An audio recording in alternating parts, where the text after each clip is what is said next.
শুভ সকাল আমার প্রিয় বন্ধুরা, কেমন আছো সবাই? আশা করছি সকলে অনেক বেশি ভালো আছো। আমরাও না বেশ ভালো আছি। ভারতের ছোট্ট একটি গ্রাম থেকে আমি রূপা, ব্লগার রূপা চ্যানেলে সকলকে স্বাগত জানিয়ে আজকের ব্লগটি শুরু করছি। চলো আজ তোমাদের সাথে শেয়ার করব ঈদের শেষ মুহূর্তের তোড়জোড় কিভাবে আমরা শেষ করি। আর এবার অনেক বছর পরে যেহেতু 30 রোজা হয়েছে, মানুষের মনে কিন্তু আনন্দ আছে। অন্যবার মনে হয় 29টা হলেই ভালো হতো, আর এইবার যেন 30টা রোজায় মানুষ বেশি খুশি। অনেক ভালো লাগছে, হাতে আরও একটা দিন টাইম পাওয়া গেল। এতে করে সমস্ত কাজ গুটিয়ে একটু রেস্ট নেওয়া যাবে। তো যাই হোক, চলো আগে খাটপত্র সমস্ত সব কিছু গুছিয়ে নিই, তারপরে কি তোড়জোড় করলাম, কিভাবে কি করলাম তোমাদের সাথে সেটাই শেয়ার করব।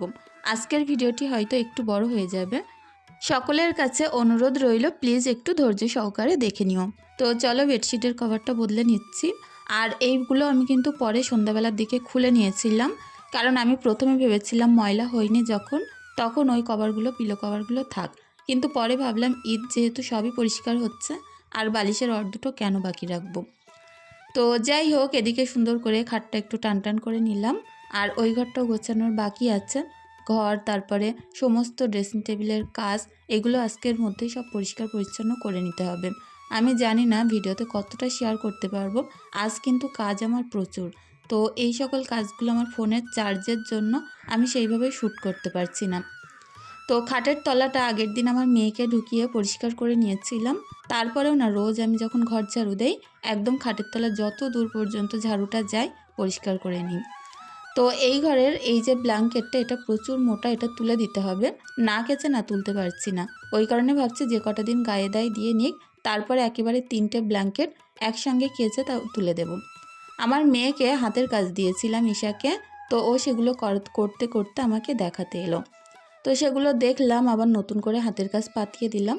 ও কিন্তু টুকটুক করে বসে করতে থাকবে, আর আমি এর মাঝে আমার সংসারের কাজগুলো একে একে শেষ করতে থাকবো। এই নতুন জামা কাপড়গুলো কাল আমি কেচে পরিষ্কার করে দিয়েছিলাম।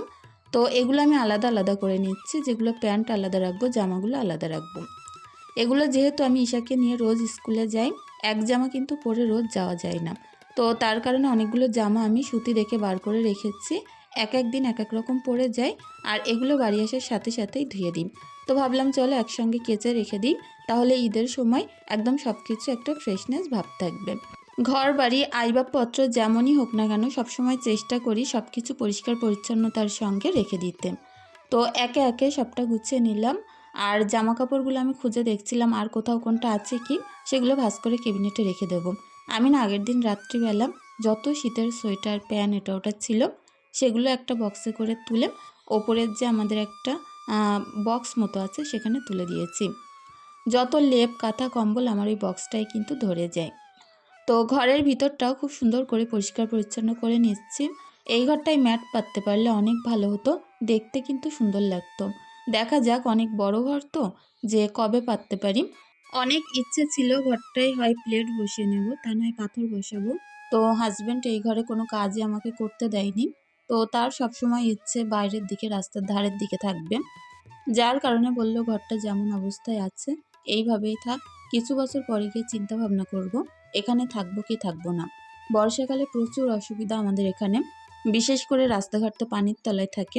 রাস্তা কোনটা, বিল কোনটা চেনা যায় না।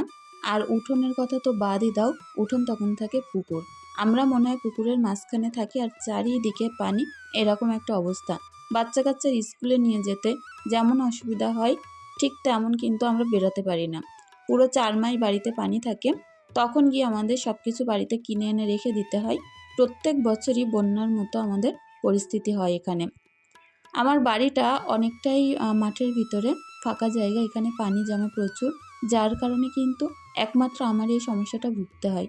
আমাদের গ্রামে আশেপাশে কোনো ঘরবাড়ি কিন্তু ডোবে না, একমাত্র আমার বাড়িটাই ডুবে যায় তাড়াতাড়ি। তো যাই হোক, আশেপাশের জমি জায়গা বিক্রি হয়েছে, ওইগুলো যদি সবাই ভরাট করে নিত মাটি দিয়ে যে যার জায়গা, তাহলে এতটা ভুগতো না। যে যার মতো পুকুর করে, তা নয় এমনি খানা করে ফেলে রেখেছে, সবটাই ডুবে যায়। আর সেই সঙ্গে আমাদের উঠোনও। এখন দেখো গ্রাম্য কত সুন্দর পরিবেশ না, এখানে কিন্তু সব কিছুর একটা শান্তি অন্যরকম। আমার হাঁস, মুরগি পোষা এই সকল জিনিস কিন্তু প্রচুর ভালো লাগে। আর আজ ভাবছি আমার যে রাজহাঁস, তারপরে মুরগির এই যে ফার্মটা, এটাও পরিষ্কার করে ঝাড়ু দিয়ে নেব। ঈদ বলে তো ঘরবাড়ি পরিষ্কার করছি, ফার্মটা পরিষ্কার করতে বাদ রাখি কেন বলো? তো সব কিছু ঈদ মানে পরিষ্কার পরিচ্ছন্নতা রাখতে হবে। উঠোনটা যদি আমি পুরোপুরি লেপে দিতে পারতাম সেটা আরও বেশি ভালো হতো, কিন্তু তার জন্য অনেক সমস্যা আছে। মাটি কাদা তুলতে হবে আর গোবর আনতে পারলে আরও ভালো হয়। তো ওই সকল কাজগুলো আমি জানি না করে উঠতে পারবো কি না। তারপরেও পুরো রান্নাঘরটা আজকে একদম সুন্দর করে কুড়ো দিয়ে তারপরে লেপে দেব, কারণ গোবর দিয়ে তো লেপা যাবে না। ওই কারণে ভাবছি মাটির সঙ্গে কুড়ো মিশিয়ে লেপে দেব। যতটা পারি পুকুর থেকে আজ কাদা তুলব। পুকুরে এখনও টইটুম্বর পানি, যার কারণে কিন্তু মাটি তোলা যাচ্ছে না। তো পানি যখন কমে যাবে তখন প্রচুর মাটি হবে, এখন তো মাটি পাওয়া যাচ্ছে না। তো যতটুকখানি পারি তুলব, তুলে আমি আজকে আমার রান্নাঘরটা অন্যরকম একটা সুন্দর লুক দিয়ে দেবো, দেখবেন। তো এখানে সমস্ত নোংরাগুলো ফার্ম থেকে তুলে নিচ্ছিলাম, যেগুলো ধুলো আর কি, এগুলো আমি ওই কর্নারটায় আবার ফেলে দেব। আর যেগুলো এই যে কাঠকুটো এটা ওটা চারিদিকে ছড়িয়ে ছিটিয়ে থাকে, তো মুরগি পা দিয়ে দিয়ে হিসড়ে হিসড়ে এদিক ওদিক করে, এগুলোকে আমি একেবারে বাইরে ফেলে দেব। তো যাই হোক, এই যে ফার্মটা এটাও কিন্তু অনেকটা বড় জায়গা, আর এটাও পরিষ্কার করে নিলাম। আমার এত বড় উঠোন আছে, এটাও পরিষ্কার করতে লাগবে। তো জানি না আজকে আমার কখন গিয়ে কাজ শেষ হবে। সকাল থেকে রাত পর্যন্ত কাজ করলে আমি জানি না কতটা শেষ করতে পারবো। তো সুন্দর করে আনাজ কোনাজ একদম পরিষ্কার করে নিলাম, আর হাঁস মুরগিদের খেতে দেওয়া কমপ্লিট। তারপরে এখন গেলাম ঈশার লেখাগুলো দেখতে। তো আমার মেয়ে তো অনেক আনন্দ পাচ্ছিল, লেখাগুলো সবই হয়েছে, আর ওকে ভেরি গুড দিয়ে দিলে না অনেক খুশি হয়। তো যাই হোক, ঈশার লেখাটা আমি ওদিকে আরেকটু খানিকটা দিয়ে তারপর আসলাম বাইরে। আর এখন না সুন্দর করে এই যে উঠোনটাও পরিষ্কার করে নেব। বড় উঠোন একটা না হয়তো ভালো হয়, কিন্তু এখানে একটু ওখানে একটু ওখানে একটু, চারিদিকে ছোট্ট ছোট্ট উঠোন, আর অনেক প্রবলেম হয় ঝাড়ু দিতে, জানো তো। আর এমনিতেও এই যে মাঠের মাঝখান বলে ঘাস জন্মায়, তারপরে মাটি ফেটে চৌচির হয়ে যায়। তো এই কারণেই কিন্তু ঝাড় দিতে আরও বেশি কষ্ট হয়। আমার মুরগিগুলো চারিদিকে ঘুরে ঘুরে খেয়ে বেড়াচ্ছে। এই বাচ্চাগুলো, মুরগির বাচ্চাগুলো 10 টাকা করে পিস কেনা হয়েছিল, এখন কিন্তু অনেকটাই বড় হয়ে গেছে। তো ঈশার জন্মদিনে গিয়ে ওই সময় যদি বড় হয়ে যায়, তখন ওর পাপা বলছিল একটা আস্ত মুরগি ঈশাকে রান্না করে দিতে। কারণ অনেক দিন থেকে ঈশা বলছে যখন ওর জন্মদিন হবে তখন একটা গোটা মুরগি ওকে রান্না করে দিতে হবে। দেখা যাক এই ছোট বাচ্চাগুলো দুপিলেগুলো কেমন বড় হয়, তখন গিয়ে ঈশার জন্য সুন্দর করে রান্না করে দেব। তো চলো, উঠোনটা তো ওই মাথাটা ঝাড় দেওয়া কমপ্লিট করলাম, এখন এই মাথাটা প্রায় শেষ করলাম। আর আমার এই যে সবজি ক্ষেত বানিয়েছিলাম লাল শাকের, এখান থেকে তুলে কাল আমি কিন্তু রান্না করেছিলাম। তো ক্ষেতটা এখন ফাঁকা, মাত্র 2টো শাক আর রেখে দিয়েছি, যাতে করে ওতে সুন্দর বীজ হয়, আর সেই বীজগুলো আমি আবার লাগাতে পারি। তো এই যে উঠোনটা প্রত্যেক দিন এত ঝাড়ু দিই এত ঝাড়ু দিই, তারপরে যে এই নোংরাগুলো কোথা থেকে আসে আমি নিজেও বুঝতে পারি না। প্রত্যেক দিন আমি ঝাঁটা টানতে পারি না, পুরো নোংরাই উঁচু হয়ে থাকে। তো যাই হোক, কষ্ট সৃষ্ট করে টেনে নিই। সফিউর রহমান প্রোফাইল থেকে বোন অনেক সুন্দর কমেন্ট করেছিলে, বোনকে জানাই অনেক অনেক ভালোবাসা, ঈদের শুভেচ্ছা রইল, অনেক ভালো থেকো। আর অনেক বোনেরা বলছো ঈদে তুমি কি করো, কিভাবে কাটাও, অবশ্যই কিন্তু আমাদের সাথে শেয়ার করো। আমি ভাবছিলাম ঈদের দিন কোনো ভিডিও শ্যুট করব না, তারপরেও তোমাদের অনেক যে আগ্রহ আমার ভিডিও দেখার জন্য, তার কারণে ভাবছি না কিছু হলেও আমি কি করলাম ঈদের দিন সেটাও শেয়ার করব। আর এই ভিডিওটা আমি ভাবছি আজকেই দিয়ে দিই, কারণ ঈদের আগের দিন পর্যন্ত যে কাজগুলো করলাম তাহলে তোমরা পুরোপুরি দেখতে পাবে। আর ঈদের দিন যে কাজগুলো করব আমি চেষ্টা করব এডিট করে, যদি সন্ধ্যাবেলা ছাড়তে পারি ছাড়বো, আর তা নয় পরের দিন সকালবেলা, মানে ঈদের পরের দিন ঈদের ব্লগটা কিন্তু আসবে। তো যাই হোক, দেখো অনেক বাসনপত্র নিয়ে পুকুরে চলে এসেছি মাছতে। এমডি আবিদ হোসেন প্রোফাইল থেকে বোন বলেছো, আপু তোমরা কি ঈদের সময় কোনো রকম পিঠে বানাও না, যেমন নকশি পিঠে, তারপরে শিরিঞ্জ পিঠে, তারপরে ঝিকিমিকি পিঠে? তো এই পিঠেগুলো না আমি সত্যি আমার ভালো লাগে দেখতে, কারণ আমি অনেকের দেখেছি বাংলাদেশে যে বোনেরা তো এরকম পিঠে বানিয়ে থাকেন, দেখতে তো অনেক ভালো লাগে। কিন্তু কি বলো তো, ঈদের সময় আমাদের এখানে কেউ তেমন পিঠা টিঠা বানায় না। তবে আমার ইচ্ছা হয় মাঝে মধ্যে যেরকম পিঠে বানাই, তো বাচ্চা কাচ্চা নিয়ে না সেইভাবে সময় হয়ে ওঠে না। তবে চেষ্টা করব কোনো একটা ঈদে বানানোর জন্য। তোমরা কেমনভাবে ঈদ কাটাও, কী কী তৈরি করো, আমাকে অবশ্যই কমেন্ট করে জানিও। আমাদের এখানে সাধারণত এই যে বুটের ঘুগনি হয়, লুচি হয়, তারপরে বেশি করে মাংস রান্না হয়, আর তাছাড়াও বলতে পারো এমনি সিমই, লাচ্চা, পায়েস, তারপরে দুধ দিয়ে সুজি তৈরি হয়, এইরকম টাইপের খাবার দাবার হয়। দুপুরবেলা অনেকে বিরিয়ানি বানায় কেউ কেউ। পোলাও, মোরগ রান্না হয়, তারপরে হাঁসের মাংস রান্না হয়। তো বলতে পারো মিষ্টি খাবার দাবার কম হয়, কিন্তু ঝালের আইটেম হয় অনেক রকম। যাই হোক বোন, অনেক সুন্দর কমেন্ট করলে, ভালো লাগলো। আমিনা ইসলাম আকি প্রোফাইল থেকে বোন বলেছ, আপু আমাদের এখানে ঈদের সময় কসমেটিক্সের জিনিসপত্র, চুড়ি কেনা, মেকআপের জিনিসপত্র, শাড়ি, চুড়ি, জামা, জুতো এই সকল করা হয়। আর চাঁদ রাতে মেহেন্দি পরা হয়। তোমরা কি এই সকল জিনিস করো? হ্যাঁ গো, এগুলো তো ছোটোবেলায় অনেক বেশি করতাম। এখন আমার মেয়েদের এই আনন্দগুলো বেশি হয়, কারণ কাজ করতে করতে 2-1 দিন আমার তো অনেক ঈদ গেছে, এরকম মেহেন্দি পরা হয় না। আর এমনি চুড়ি টুড়ি এটা ওটা আগে বেশি কিনতাম, কিন্তু এখন আর সেইভাবে কিনি না। কিন্তু হ্যাঁ, আমার মেয়েদের জন্য চুড়ি, ক্লিপ, তারপরে টেপা কানের, সিমরানের যেহেতু কান ফোটানো নেই, কান ফুটিয়ে বন্ধ করে দিতে হয়েছে, যা এনে দিয়েছি ঈশা আর সিমরানের একই একই। যেমন দুজনার দুটো একই ঘড়ি, তারপরে দুজনার নেল পালিশ, তারপরে দুজনার টিপের পাতা, এরকম অনেক কিছু এনে দিয়েছি জানো তো। আরও অনেক কিছু জেদ করছিল, কিন্তু বাচ্চা মানুষ মেকআপের জিনিসপত্র কিনে দিলে নষ্ট করে ফেলবে। এমনিতে আমার যেগুলো আছে ওরা কিন্তু সেগুলো নিয়ে খেলাটেলা করে, ব্যবহার করে, ওই কারণে আর আলাদা করে কিনে দিইনি। যাই হোক বোন, অনেক সুন্দর কমেন্ট করলে। আর ঈদ মানেই কিন্তু আনন্দ, এই সকল জিনিসের উপরে অনেক ছোট্ট ছোট্ট যে খুশিগুলো থাকে, সারা বছরের যে জমানো যে ইচ্ছেগুলো, সেগুলো কিন্তু ঈদের সময় এসেই পূরণ হয়। তো এই সময়টায় গিয়ে কিন্তু বাবা মায়ের কাছে বাচ্চারা যা চায় তাই পায়। আবার হাজব্যান্ডের কাছ থেকেও কিন্তু অনেক টাকা পয়সা পাওয়া যায়। তো আমার হাজব্যান্ডের কাছ থেকে এবার শুধু আমি জামাটা নিয়েছি, আর কিছু নেয়নি।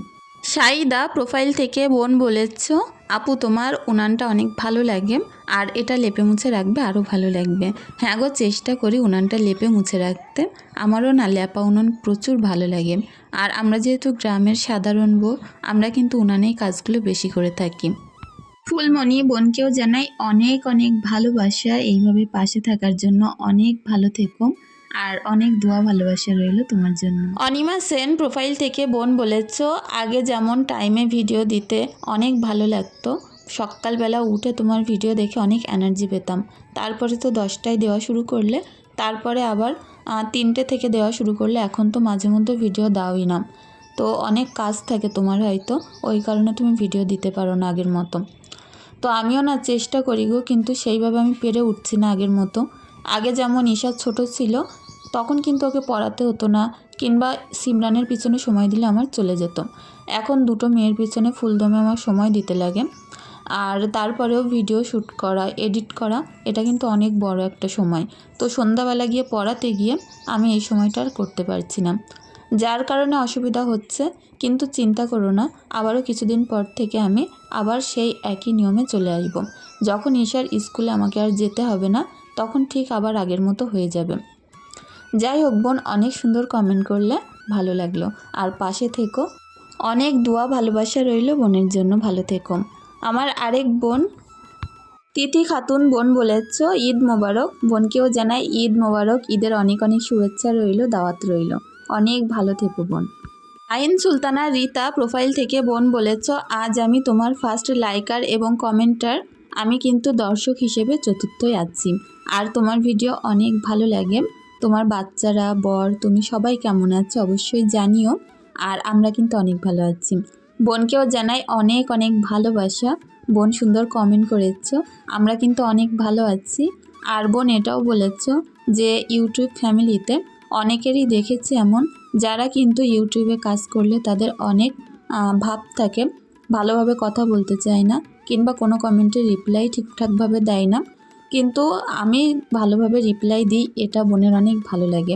খারাপ কমেন্ট করুক, নেগেটিভ পজিটিভ যেটাই হোক, আমি সেটারই উত্তর দিই, এটা বোনের অনেক ভালো লাগে। তো আমি একটা কথা বলবো বোনের, যে দেখো, আমরা এই যে ইউটিউব প্ল্যাটফর্ম, তারপরে আমাদের যে সাধারণ জীবন, এটা ভাবলেই কিন্তু বোঝা যায় যে আমাদের গ্রামের আশেপাশের লোক সবাই কিন্তু একই নিয়মে একজন মানুষকে ভালোবাসে না। তো 5জন মানুষের কাছে ভালো হতে পারলেও 2জন মানুষের কাছে কিন্তু এমনিতেও মানুষ খারাপ থাকে। তো এটা ভাবার বিষয় না, কে খারাপ বলল কে ভালো বলল। আমি চেষ্টা করি আমার যে বোনেরা খারাপভাবে কমেন্ট করে, তো তাদেরকে আমি সুন্দরভাবে উত্তর দেওয়ার জন্য, ভালোভাবে বলার জন্য, আমার সমস্যাগুলো বোঝানোর জন্য। তারা যদি বুঝতে পারে আমার সমস্যাটা, তাহলে গিয়ে আর নেগেটিভ কমেন্ট তারা করবে না। তো তাদের যদি আমি ক্ষিপ্ত হয়ে খারাপভাবে বলি, তাহলে গিয়ে তারা অনেক আঘাত পাবে। আর তারা যে আমার একটা ভালোবাসার জায়গা আমি তৈরি করেছি, আমাকে তারা কিন্তু একটু হলেও ভালোবাসে, যতই নেগেটিভ কমেন্ট করুক। আমার কাজ হয়তো তাদের ভালো লাগে, যার কারণে বারবার করে তারা আমার ভিডিও দেখতে আসে। কমেন্ট যাই করে করুক, আমার কিন্তু ভিডিও তারা নিশ্চয়ই দেখে।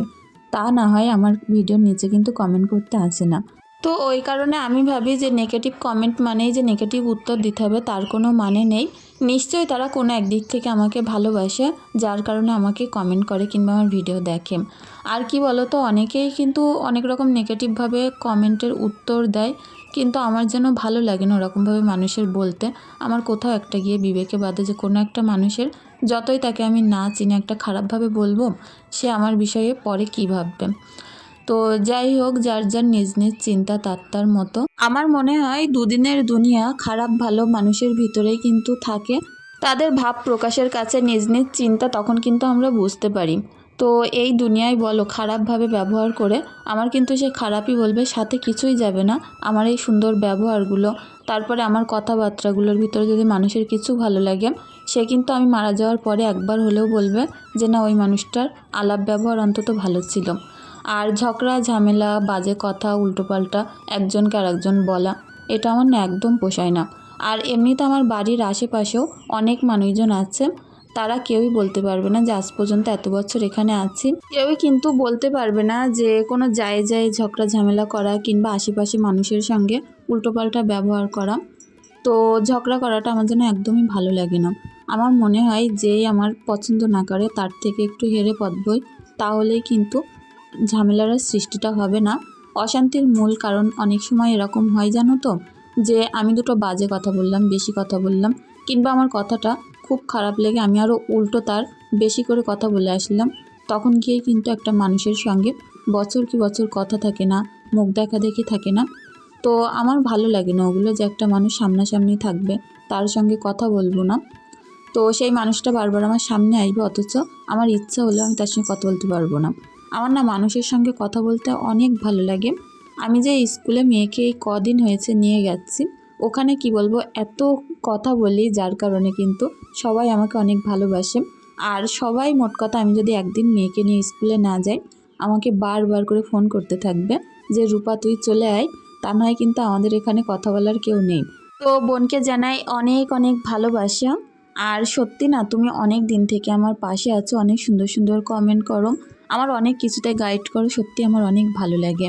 তো যাই হোক, এভাবেই আমার পাশে থেকো। শাইন সুলতানা রীতা প্রোফাইল থেকে জানাই বোনকে অনেক অনেক ভালোবাসা।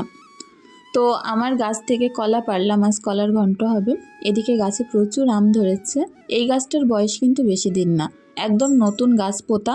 তো অনেক ছোট্ট ছোট্ট আম বেরিয়েছে, ওগুলো হলে প্রত্যেক দিন আমি আম ডাল করতে পারবো।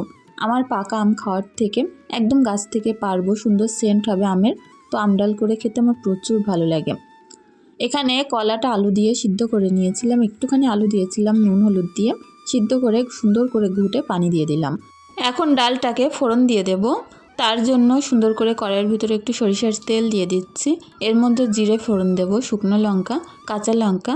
আর এই যে কলার ডালটা, এটার যে মেন সুন্দর একটা ফ্লেভার আসে, এটা কিন্তু জিরের কারণে। জিরেটা ফোড়নে দিতেই হবে। সামান্য একটুখানি পেঁয়াজ, কাঁচা লঙ্কা, শুকনো লঙ্কা আর রসুন থেতো দিয়েছি, তার সঙ্গে বেশি করে জিরে ফোড়ন দিয়ে এই যে ঘুটে রাখা কলাটা এখন চাপিয়ে দিলাম। এটা হচ্ছে কলা ঘন্ট, এটা দিয়ে রুটি খেতে আরও বেশি ভালো লাগে। লবণটা কম লাগছিল, একটু লবণ, একটু মিট মশলা দিয়ে জিরের গুঁড়ো দিয়ে নামিয়ে নিচ্ছি। যাই হোক, খেতে তো অনেক সুন্দর হয়, আর আমার হাজব্যান্ডও এরকম সবজি খেতে অনেক ভালোবাসে। তো চলো, শুধু তো এই একরকম সবজি করলে হবে না, একটু কিছু ভাজিও করতে হবে। তার জন্য দেখো রসুন, পেঁয়াজ, কাঁচা লঙ্কা তেলে দিয়ে আলু তুলে দেবো, একদম ঝিরিঝিরি করে আলু কুচিয়ে রেখেছি। আলু দিয়ে আর তার সঙ্গে ঢ্যাঁড়স দিয়ে সুন্দর করে ভাজা হবে। আর ঢ্যাঁড়স আলু ভাজা খেতে আমার মেয়েরাও অনেক ভালোবাসে। ওপর থেকে একটু নুন হলুদ ছড়িয়ে দিচ্ছি, দিয়ে সুন্দর করে গ্যাসের ফ্লেমটা আস্তে করে দিয়ে ভাজতে থাকবো। ততক্ষণে ভালোভাবে আমার রান্নাঘরটা পরিষ্কার করে নেব। আমি কিন্তু লাস্ট যে রান্নাটা আমার বাকি থাকে সেটা শেষ হয়, তার মধ্যে আমার রান্নাঘর পরিষ্কারও হয়ে যায়। কারণ ওই রান্নাটা হতে হতে ততক্ষণ কি দাঁড়িয়ে থাকবো কি বসে থাকবো, ততক্ষণই আমি রান্নাঘরটা পরিষ্কার করে নিই। আর কড়াটড়া মোটামুটি যাই নোংরা থাকে একদম এই হাতেই মেজে নিই, তাহলে গিয়ে রান্নাঘরটাও পরিষ্কার থাকে। আজ না, যেহেতু উনানটা পুরো লেপেছি, রান্নাঘরটা সুন্দর করে পরিষ্কার পরিচ্ছন্ন করেছি, ইচ্ছেই হলো না যে ওই রান্নাঘরে গিয়ে এখন রান্না করি, কারণ কাদাগুলো এখনও নরম আর সুন্দর পরিষ্কার আছে। ওখানে গিয়ে পাতা দিয়ে রান্না করতে গেলে যেখানে যেখানে ল্যাপা একটু নরম আছে সেখানটায় কিন্তু পাতাপুতিগুলো বসে যাবে আর ল্যাপাটা নষ্ট হয়ে যাবে। ওই কারণে আমি ভাবলাম রান্নাঘরটা একদম সুন্দর শুকাবে, তারপরে ওই রান্নাঘরে রান্না করব। আজকের দিনটা আর একটু গ্যাসে রান্না করে নিই।